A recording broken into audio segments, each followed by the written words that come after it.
Turma, sejam bem-vindos a mais uma exposição do curso de Análise Matemática 1.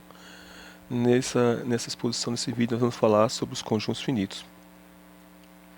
Conjuntos finitos é uma noção que a gente já tem desde ensino fundamental. O professor desenhava bolinha, quadradinho, triângulo, coraçãozinho, estrelinha. E a gente fazia aquela brincadeira de contar, né, associar a quantidade de elementos, números, por exemplo. Esse aqui a tabelinha eu tenho um número. Vou fazer um tracinho, depois agora para esse aqui eu tenho mais um outro elemento. Para o triângulo mais um terceiro, para o coração 4, para a estrelinha 5. Então, até a bolinha a gente tem um número, então a gente associa o número 1. Até o quadradinho, bolinha, quando tem dois números, associa o número 2. E assim sucessivamente. Então, fazer uma contagem dos elementos do conjunto é fazer, na realidade, uma associação, uma bijeção aqui entre os números naturais até chegar ao número 5 e os elementos desse conjunto. Ou seja, a gente está fazendo uma associação do conjunto naturais com os elementos de um conjunto, e esse procedimento de contagem ele para em algum momento. É um procedimento finito. Ou seja, dizer que um conjunto, então, é vazio é dizer que um conjunto é finito é dizer que ou ele é vazio, não tem nenhum elemento, ou então é dizer que existe uma aplicação, uma bijeção entre o conjunto dos naturais até chegar ao número n e o conjunto dado em questão. Então, vou colocar aqui a definição. Nós vamos dizer, então, que um conjunto X ele é finito quando ele é vazio e, portanto, sem nenhum elemento. A contagem é essa. Ou quando existe, dado no natural, existe uma bijeção entre o conjunto dos naturais até chegar no n em X. Essa é a definição de conjunto finito. Tem no livro, tá bom? Essa definição. Nós vamos usar uma notação para se referir à quantidade de elementos do conjunto X. Ao dizer que existe essa bijeção aqui, nós vamos dizer que o conjunto X tem n elementos. Por enquanto, não está claro se não existe um outro número natural m, tal que existe uma bijeção entre m e esse conjunto X. Daqui a pouco a gente vai demonstrar que essa definição está bem postada. Realmente, esse número n que existe aqui, ele é único. A notação que a gente vai utilizar vai ser a notação colocando assim um conjunto entre dois barras, como se fosse módulo. Esse símbolo, que é com conjunto dentro, representa a quantidade de conjuntos que o elemento tem. A gente pode usar esse, tem também a outra expressão usando o cardinal do conjunto X. O cardinal do conjunto X é a quantidade de elementos do conjunto quando ele é finito. Quando ele é infinito, aí a gente vai falar mais para frente sobre os tipos de conjuntos infinitos que existem. Então, nesse caso, vamos dizer então, que a cardinalidade do conjunto X, ou a quantidade de elementos do conjunto X, é igual a n. No ensino médio, a gente usava aquela notação, colocava cifrão do conjunto X como sendo igual a n. Nós vamos preferir usar essa primeira aqui, utilizando o módulo. Para demonstrar que essa definição está bem postada, nós vamos precisar de um lema associado a funções. O lema é o seguinte: se você tem uma função que é bijetura de um conjunto A, uma função f que é bijetura do conjunto A no conjunto B, e você tem elementos A em Azinho e B em Azinho em A e Bzinho em B, então também vai existir uma bijeção que vai levar o elemento A no elemento B. Ou seja, vamos fazer aqui um desenho para ilustrar como a gente vai demonstrar esse lema. Lembrando que o desenho ele não prova nada, mas ele ajuda a gente a ter as ideias de como escrever a demonstração. Então aqui eu tenho um conjunto A, conjunto B, a gente tem uma função f, que leva o conjunto A no conjunto B. Dentro do conjunto A temos o A minúsculo, Azinho, e dentro do conjunto B temos o B minúsculo, Bzinho. Bem, poderia ocorrer da própria função já levar A em B, mas isso não é obrigado a ocorrer. O que a gente quer demonstrar é que nessas condições, essa função aqui sendo uma função bijetora, é possível encontrar uma outra função que leve o A em B. Por enquanto, vamos dizer que o A tem imagem, um elemento aqui de B, que vou chamar de B barra. E tem alguém de A que vem no B, que vou chamar de, para aproveitar a notação, de A barra. Então, A barra tem B. E o que nós queremos? Nós queremos uma função G, e para essa função G, a gente quer levar o A em B. Então, a gente vai aproveitar que já existe essa abjeção, que é a função f, para poder definir quem é essa função G. Uma ideia boa aqui é, quando eu quiser levar o A no B, aquele elemento em quem o A foi, que é o B barra, vai ficar sem ter ninguém indo nele. E quando eu quero levar o A no B, aquele elemento em quem o B foi, que foi o A barra, também não vai ter ninguém, ele não vai em ninguém quando eu fizer essa escolha. Então, a melhor maneira de fazer isso é definir essa função G de tal forma que esse elemento A barra aqui agora ficou órfão, e esse B barra aqui também ficou sem ninguém, definir então o A barra levando no B barra. Ou seja, o que a gente vai fazer é trocar as imagens de A e A barra. E essa função G vai ser uma função que é bijetora e tem a propriedade que leva em A e em B. Então a função G ela vai ser definida a partir da função f. O conjunto A e B não tem apenas esses elementos, não. Tem mais outros elementos. Tem os elementos aqui, digamos, um x. Esse x vai vir alguém aqui, conjunto B, que vai ser o f de x, que eu vou chamar de y. Então, tem outros elementos no conjunto. A gente só vai mexer nesses dois aqui. Então, a função g de x vai ser assim, a função g de x vai ser definida da seguinte forma.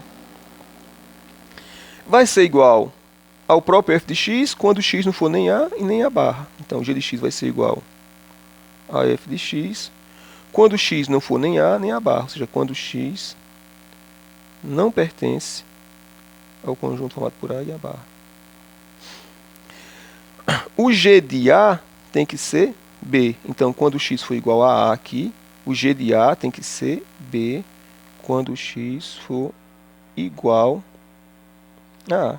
E vai ser o B barra quando x for igual ao A barra. Pronto, então, essa função g dessa maneira é uma função que com certeza leva A em B, porque quando x for igual a A, g de A é igual a B. Agora, será que ela é bijetora? Para verificar que ela é bijetora, primeiro vamos relembrar o que significa ser uma função ser bijetora. Uma função ela vai ser bijetora quando ela for ao mesmo tempo injetora e sobrejetora. O que significa que uma função f do conjunto A no conjunto B é sobrejetora?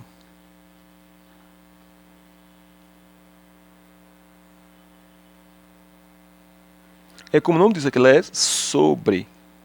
Ou seja, ela é sobre B. Todos os elementos do conjunto B são alcançados pela função. Né? Tem elementos em A que vêm desses elementos de B. Ou seja, para qualquer que seja. Né? Ou seja, quando você imagina um Bzinho aqui dentro, qualquer que seja ele, tem que ter alguém do conjunto A que vai nele. Ou seja, dado um elemento B pertencente a B, para a função ser sobre B, tem que existir um elemento A pertencente a A, tal que f de A é igual a B. Então, a função sobre é sobre. E quando é que a função é injetora? Ela é injetora quando ela injeta. Quando ela é injeta no sentido que um elemento A1 e outro elemento A2, ambos dentro do conjunto A, tem que necessariamente elementos diferentes no conjunto B. Aqui no B1 e no B2. Antigamente, se dá a dizer que a função era 1 a 1, né? Pegava um elemento aqui e levava no outro lado diferente. Então, para você mostrar que a função é injetora, você tem que mostrar que essas condições ocorrem. Ou seja, se dois elementos A1 e A2 são diferentes, isso tem que implicar que a imagem deles, f de A1, tem que ser diferente de f de A2. Assim que a gente mostra que os sons são injetores. Ou então, outra maneira também que é muito utilizada, se por algum acaso a imagem de dois elementos são iguais, ou seja, f de A1 é igual a f de A2, para a função ser injetora, só pode ocorrer das duas imagens serem iguais quando os dois elementos forem iguais. E a gente vai dizer que a função ela é bijetora ou uma bijeção quando ela for ao mesmo tempo injetora e sobrejetora. Então agora lembrando disso, pessoal, nós vamos precisar de mais coisas sobre funções injetoras e sobrejetoras. Uma delas é mostrar, por exemplo, que a composição de funções injetoras é injetora, que a composição de funções sobrejetoras é ainda sobrejetora. E, portanto, quando você tem composição de bijeções, ainda é bijeção. Isso vai ficar como exercício vocês fazerem, vai estar nas tarefas. Bem, então a gente quer mostrar que essa função aqui, ela é uma função que é bijetora. Bem, para ser sobrejetora, qualquer elemento do conjunto B tem que ser imagem de alguém do conjunto A pela função G. A gente quebrou aqui o conjunto A em dois tipos de situações. Os elementos que não são nem A nem A barra, e os elementos A e A barra. Então, para qualquer que seja um elemento B do conjunto B, ele vai ser ou o Bzinho, que por F é a imagem de A barra, ou o B barra, que por F é a imagem de A, ou um outro elemento qualquer que por F tem uma imagem. E que é o que ocorre aqui. Ó. Se você tiver o elemento x qualquer que não é nem A nem E barra, qualquer que seja o elemento do conjunto B, ele vai ser a imagem de alguém, do f de x, aqui para esse x está aqui dentro. Se for o B, por G vai ser agora a imagem de A. E se for o B barra, por G vai ser a imagem de A barra. Então essa função ela é sobrejetora. Porque para esses dois elementos tem a imagem, tem elementos que vêm nele, que é o A e a barra, e para esses elementos desse tipo aqui, pela própria construção, é qualquer x que não é nem. São os elementos x que não são nem A e nem A barra. Então ela é sobrejetora. Agora, por que ela é injetora? Se a gente olhar apenas para essa parte aqui, ó, se os elementos x1, vamos ver que ela é injetora. Tá? Se a gente tiver elementos x1 e x2, que são elementos que estão no conjunto A, mas não é nem o A e nem o A barra, e g de x1 for igual a g de x2, nós temos que mostrar que x1 é igual a x2. Mas como tanto x1 como x2 são elementos que não são nem A e nem A barra, então é nessa condição aqui, ó, então o g de x1 coincide com o f de x1. E o g de x2 coincide com o f de x2. Agora, como f ela é injetora, então daqui a gente tem que x1 é igual a x2. Então a função g é injetora quando a gente não está considerando nem A e nem A barra.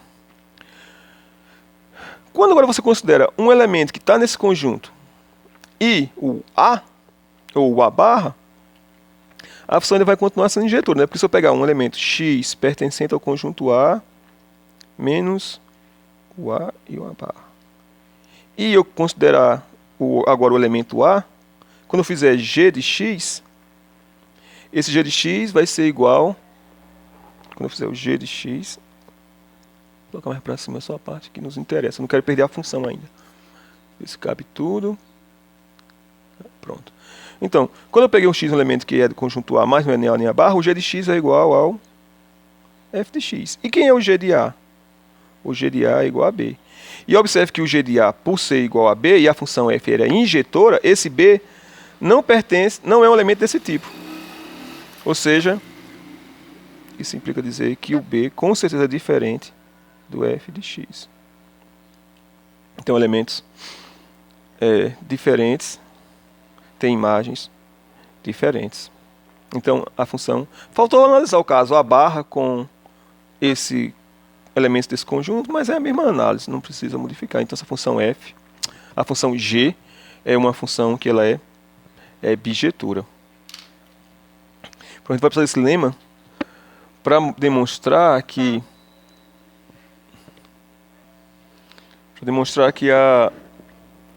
a definição de quantidade de elementos conjuntos, a definição que a gente deu de conjunto finito esteja bem definida, aquele número IN que a gente disse lá. Só que para fazer isso, a gente vai fazer um teorema que é um pouco mais geral do que aquilo, e esse resultado que a gente quer demonstrar vai sair como corolário, que é o teorema que afirma que nenhum conjunto finito pode ter uma abjeção entre uma parte própria dele e ele, ou seja, se eu tenho IN é um conjunto que a gente é finito, né? Porque o IN são uma abjeção entre o IN e ele mesmo é óbvio.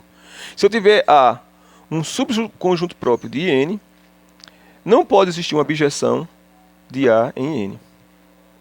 Para fazer isso, nós vamos utilizar o princípio da boa ordem e a prova por absurdo. O que a gente quer demonstrar? A gente quer demonstrar que não pode existir uma abjeção dentro um subconjunto próprio do IN e o IN. O subconjunto próprio aqui, pessoal, é um subconjunto que não é igual ao próprio IN. Isso é o subconjunto próprio. Então, nós vamos fazer essa prova por absurdo. Essa é uma prova por absurdo. Então a gente vai supor que não é válido esse resultado. Foi um carro do gás. Tive que dar um pause. Então a gente quer fazer por absurdo que isso é verdadeiro.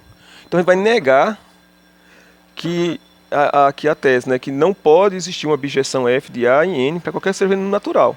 Então isso quer dizer que vai existir números. Então, negando, então vai existir N pertencente aos naturais, tal que existe, no caso, um subconjunto A dentro de IN e F de A em N uma abjeção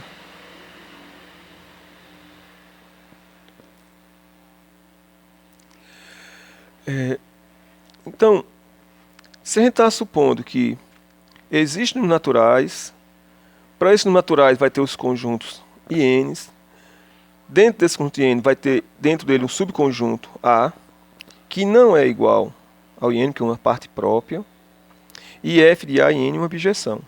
Então, o princípio da boa ordem nos diz que, nesse caso, nós podemos escolher entre todos esses números naturais que têm essa propriedade, o menor deles, porque a gente está supondo que esse conjunto aqui não é vazio, que existe. Então, pelo princípio da boa ordem,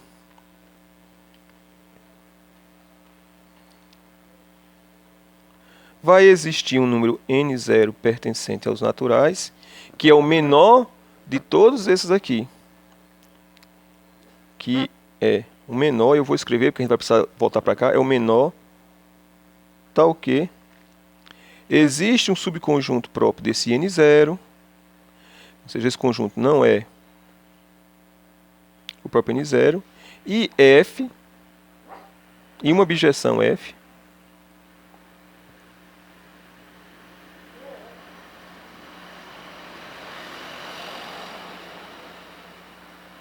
de A em N0. E esse conjunto aqui, esse número N0, é o menor que tem essa propriedade. Então o que a gente quer mostrar é que não pode existir esse menor elemento. A gente vai encontrar um outro menor do que esse, para o qual vai valer essas coisas.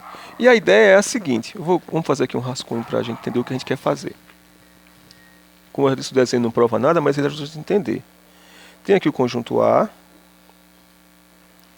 o conjunto IN0, e uma abjeção F desse conjunto, ou seja, para qualquer elemento do conjunto IN0 tem alguém de A que vem nele, e a função é injetora. Bem, aí vamos analisar o primeiro caso. Se o N0 pode estar dentro de A ou não. Se o N0 estiver dentro de A, o N0 vai vir aqui em alguém. É porque é uma função. Se a gente tivesse muita sorte e esse N0 viesse no próprio N0, porque o N0 está aqui dentro, o que iria acontecer? Quando eu pegasse do conjunto A e retirasse ele, o N0, quando eu pegasse o conjunto A menos N0, eu fiz essa função f de A menos N0. Eu tirei esse elemento aqui. Como a imagem dele vinha em N0, e agora eu tenho uma função agora do IN0, e do IN0 eu vou retirar o próprio N0. Essa função ainda continuaria sobrejetora. Pessoal, quando eu falo f assim, essa função f aqui, isso foi bom eu escrever dessa maneira, essa função f não é igual a essa função f aqui não. Porque o que define uma função é uma relação, uma regra, o conjunto de saída e o conjunto de chegada. Observe que eu mudei o conjunto de saída, é A menos N0. Então não é a mesma função, mas é muito parecido, chamar de f barra, que é uma função associada a essa. O que é que ela faz? Pega um elemento aqui A e leva exatamente no mesmo que o f levava, leva em f de A. Ou seja, a função tem a mesma regra, mas mudou os conjuntos. São funções diferentes.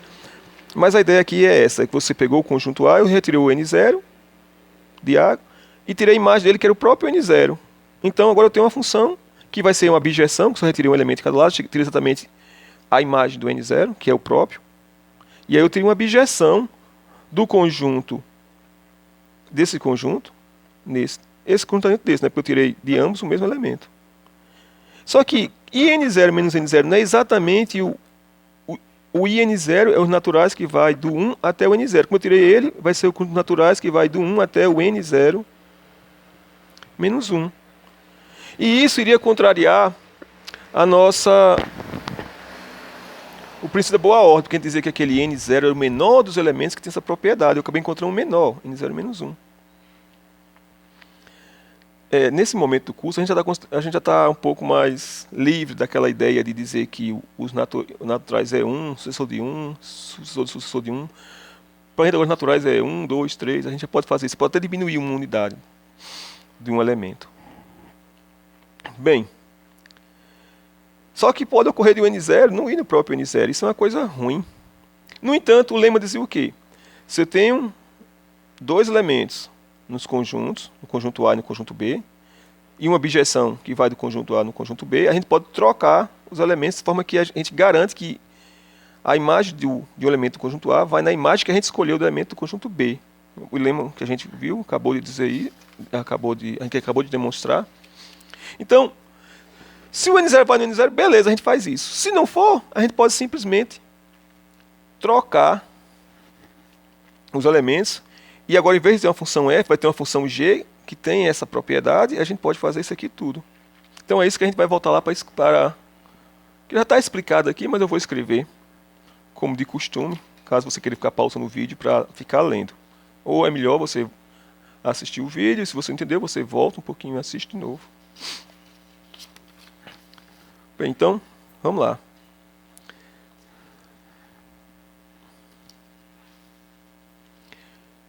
Então, esse desenho aqui ajuda a gente a entender o que a gente fez antes. Vamos dividir em casos. Se o N0 pertence ao conjunto A, existe uma bijeção. Agora, não mais a F, uma opção de G que vai de A e N0. Tal que o G do N0 é o próprio N0, pelo lema. E agora, o que a gente faz? A gente vai definir uma nova função de A, retirando de A o N0, e retirando do IN0 o próprio N0. Daí, que eu vou chamar de G barra, vai ser uma aplicação que vai do A retirando o N0 no IN0 retirando N0, que vai dar o IN0 menos 1. Então essa aplicação aqui é uma bijeção. Eu acho que está bem claro porque é uma bijeção, né? Porque essa função G, G barra é a função G, que era uma bijeção. A única coisa que a gente fez foi retirar um elemento do domínio e a imagem dele do contradomínio. Então, ela continuou sobrejetora e ela continuou injetiva, porque ela já era antes. Só que essa função G barra ser uma bijeção contraria o princípio da boa ordem. Por quê? Mas daí N0 é o menor elemento de N naturais que tem essa propriedade.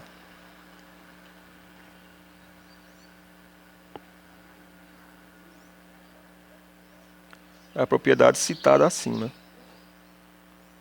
Citada acima. E a gente chegou aqui numa contradição.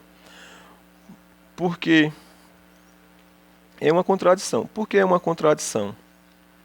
Porque a gente tem que o conjunto A menos N0 está contido em IN0 menos 1. E a gente tem aqui uma bijeção G barra que vai desse conjunto aqui, que eu vou chamar de A barra para ficar mais bonitinho.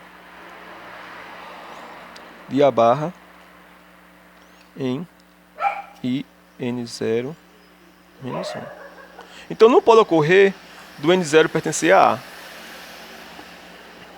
Porque se o N0 estiver em A, você vai ter a contradição. Então a única situação agora é se o N0 não pertencer a A. Vamos um desenho para ilustrar o caso que acontece quando o N0 não pertence a A. Então, quando o N0 não pertence a A, acho que fica até mais fácil. Está aqui o conjunto A. Aqui está o conjunto I, N0. E a gente tem aqui uma função f, que é uma bijeção de A e N0. Agora, o N0 não está dentro de A, porque, relembrando aqui que o A é um subconjunto próprio do IN0.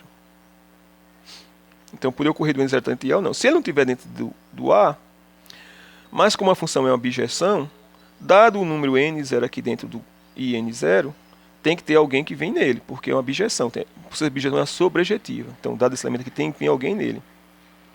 Eu vou chamar esse alguém de A. Agora, o que acontece quando eu considero agora a mesma função, só que retirando essa parte aqui, ó, pegando esse conjunto sem o A e pegando esse conjunto sem o N0. Ou seja, vai ser uma função que não é a mesma função, né, porque mudou o domínio, mudou o contradomínio, mas a regra é a mesma. Ou seja, os elementos que estavam vindo aqui na operação x aqui e vem no f de x continuam a mesma coisa. O que vai acontecer com essa função? Ela vai continuar sendo injetora? Vai. Ela vai continuar sendo sobrejetora? Vai, porque aqui para qualquer elemento tem alguém para qualquer elemento no contradomínio tem um elemento no domínio que vem nela porque a função f era sobrejetora. Então, para essa função f, nós vamos ter uma nova função definida apenas nesses dois novos conjuntos, para os quais vai valer a abjeção.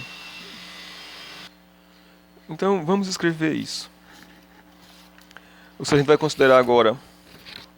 A gente considerou que o primeiro caso era o N0 pertencente a A, e vamos considerar agora o caso quando o N0 não pertence a A.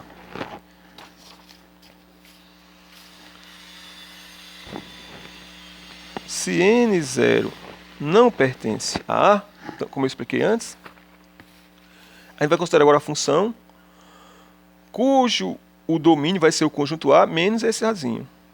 E o contradomínio vai ser o conjunto IN0 menos o N0, que dá o IN0 menos 1. Pertence a A. Então, a função, que eu vou chamar também de f barra, tá bom? F barra, que vai de A menos A em IN0 menos 1, onde esse f de A é o próprio N0.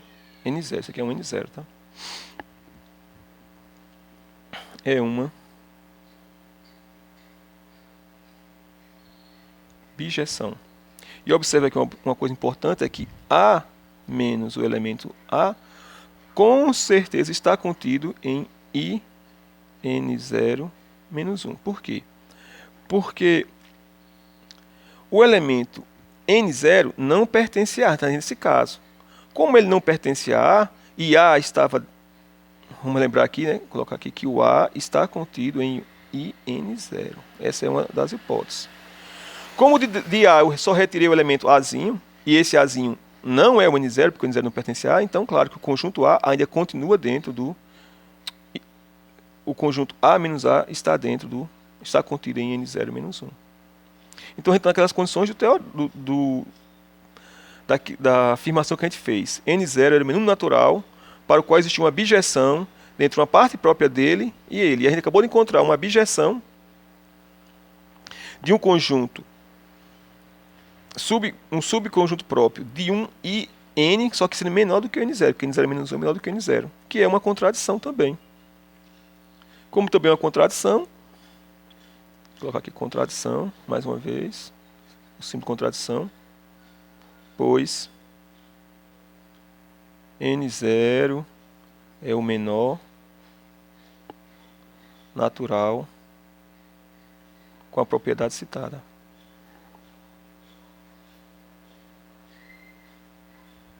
Vai colocar citada e enfatizada.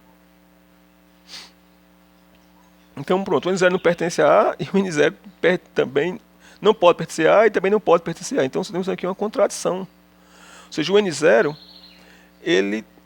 um elemento ou pertence ou não pertence a um conjunto. Como ele não pode nem pertencer nem pertencer, nós temos uma contradição aqui. E essa contradição surgiu do fato da gente supor que o teorema era falso, né? Que iria existir um número natural N0 e uma bijeção de uma parte própria nele. Então, na verdade, isso demonstra o teorema. Ou seja, não pode existir uma bijeção entre um conjunto... Então, a conclusão disso tudo é que não existe uma função de um conjunto A em 1 e N, com esse A estando dentro de N, diferente de N, e essa função aqui é uma bijeção. Que é exatamente o que afirma o teorema. Meu vídeo está muito longo, deixa eu fazer o corolário no próximo, que já está bem extenso. Obrigado por ter assistido e até a próxima exposição.